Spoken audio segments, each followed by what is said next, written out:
Soms springt zich mijn gedachten en dwalen ze af naar die absurditeiten van het leven, de armoede, de ellende, de machteloosheid van de stelte, de afwijzing van het kapitalisme, de vuilgemene praatjes van de multinationals, kinderen die doet gewoon voor de honger, onveiligheid, uitbuiting. En dan zien lui die gek worden van verdriet.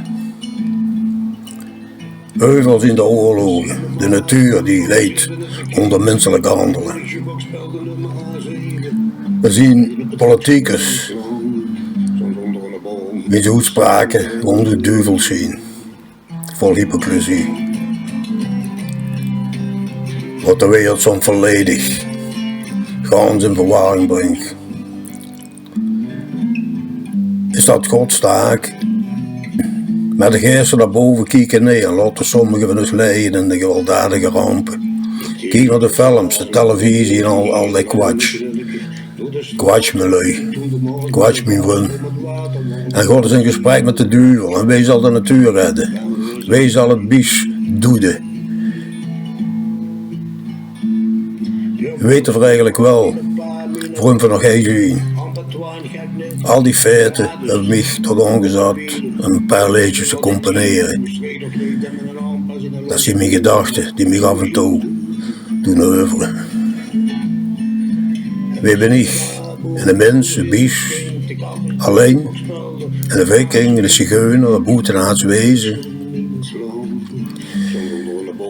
Maar ik herinner me ook de goede dingen zoals de echte pure leefde van die vrouw. Van mijn ouders. En de tijd dat ik bevriend was met de Mustangs. Daarom schreef ik liedjes om mezelf ervan overtuigen van de smerigheid van onze maatschappij. Maar er zijn nog goeie lui, met een hart van goud. Godloos, bandieten, outcasten, uitgesloten van de maatschappij, soms heil, medogeloos, zonder genade.